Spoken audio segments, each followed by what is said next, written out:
Alright, today we're doing a brake fluid flush on a 2013 Honda CRV.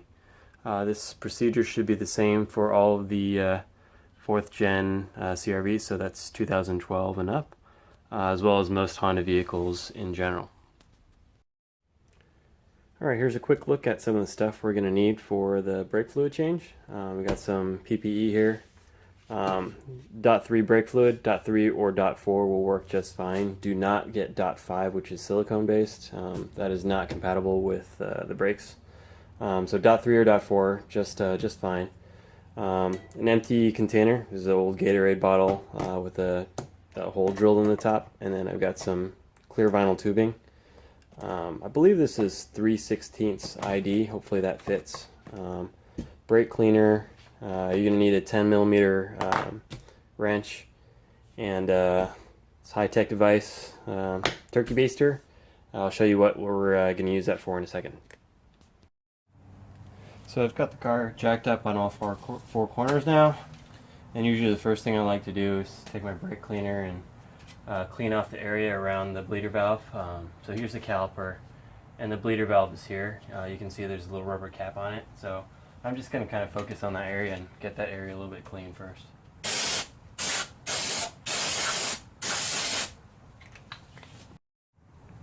So after I've cleaned all four corners and given it a chance to evaporate a little bit, go over here back to the bleeder valve.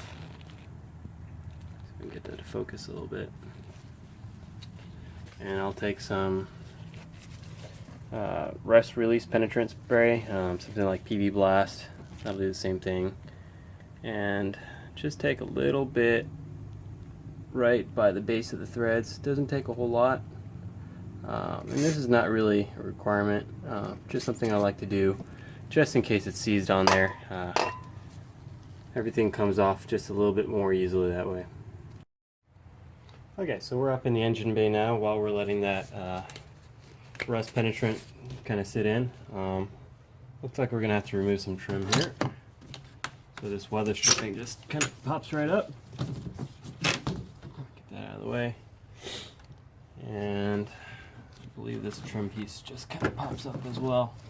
Yep, there we go. Toss that aside.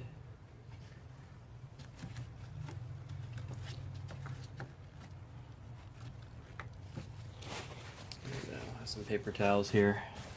Brake fluid can be pretty nasty. It'll eat through paint pretty quickly, so I've got a blanket laid down to protect the fender, and some paper towels to catch any stray drips. Okay.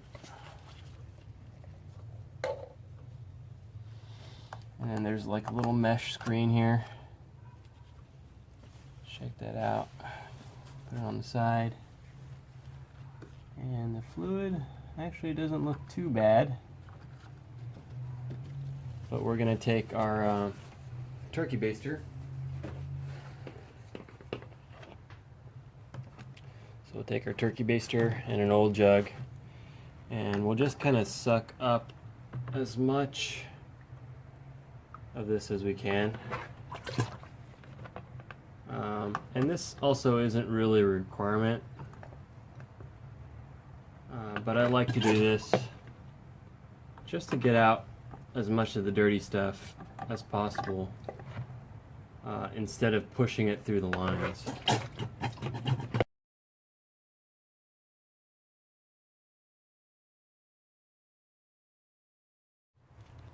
Alright, now that we've got most of the old dirty brake fluid out of the reservoir, let's go ahead and pour some new stuff in. And we don't need to be really exact here. Just get it pretty darn close to the very top. We're going to end up pushing most of this fluid through the lines anyways. So we're actually going to come back and double check to make sure this level. So it's right about here right now. So anytime it gets close to the low mark, we're going to come back and top it up. So the Honda order for bleeding brake fluid is actually a little bit different than the conventional order. Conventional order is you kind of start from the furthest away from the master cylinder and work your way closer. So that would be usually back right, back left, front left.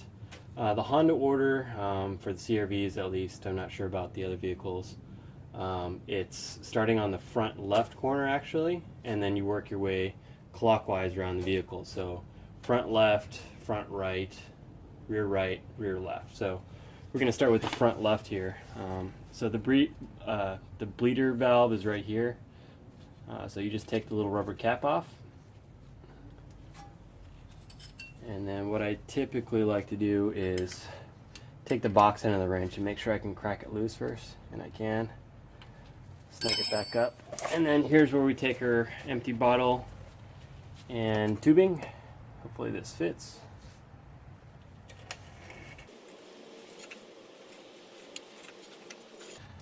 Looks like it does, just barely.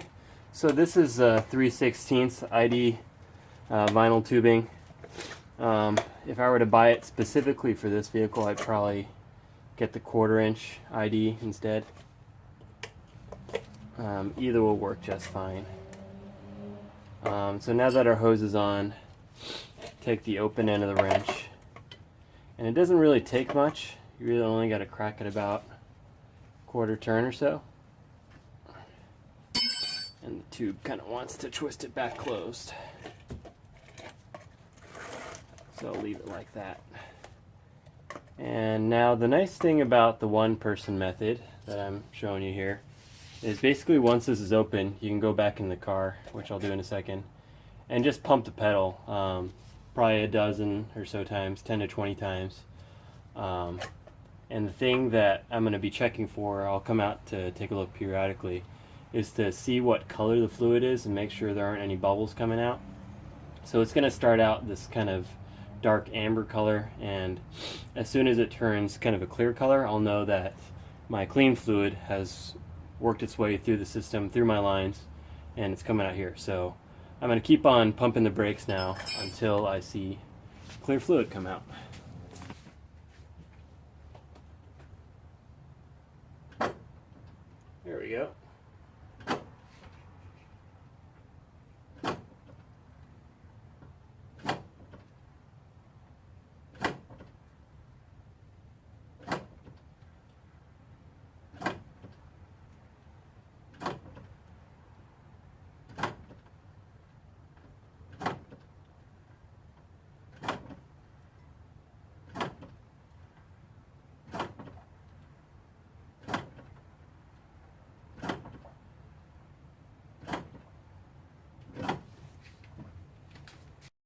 So I'm pausing for a second here just to check my brake fluid level, and it's pretty low, so I'm going to go ahead and top back off.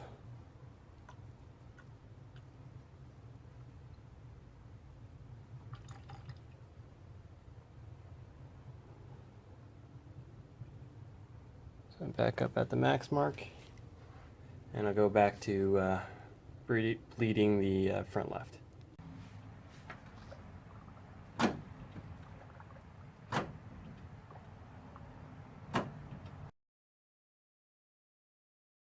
So it's starting to look pretty clean to me, so go ahead and close this off.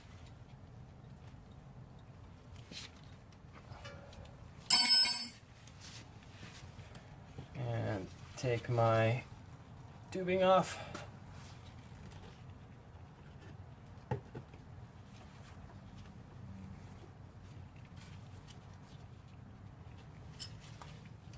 Make sure I tighten this. It doesn't need to be super tight. Cap back on.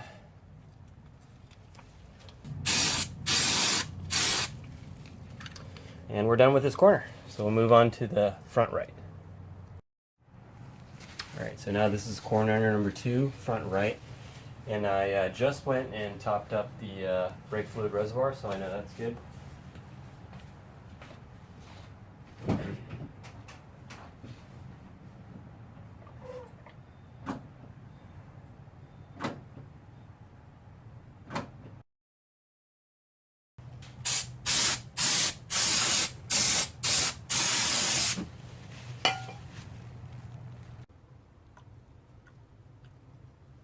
Okay, so this is the third corner, back right.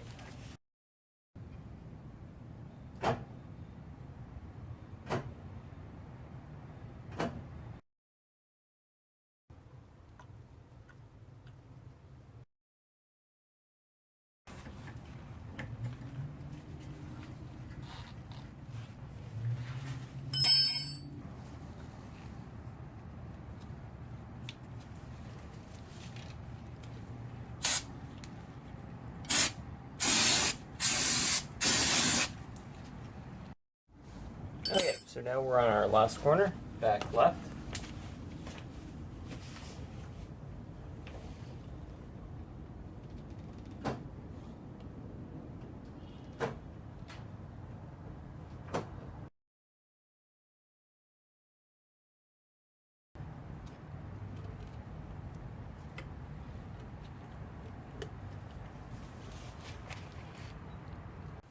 Alright, so all four corners are done. Everything's closed back up.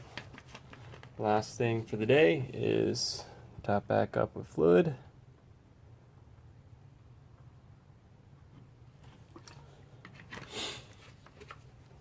Don't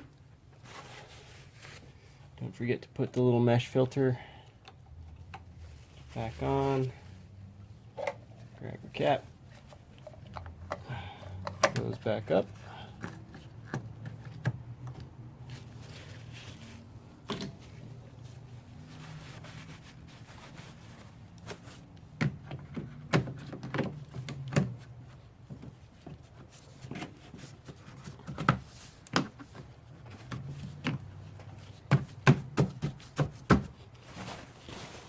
And that's it.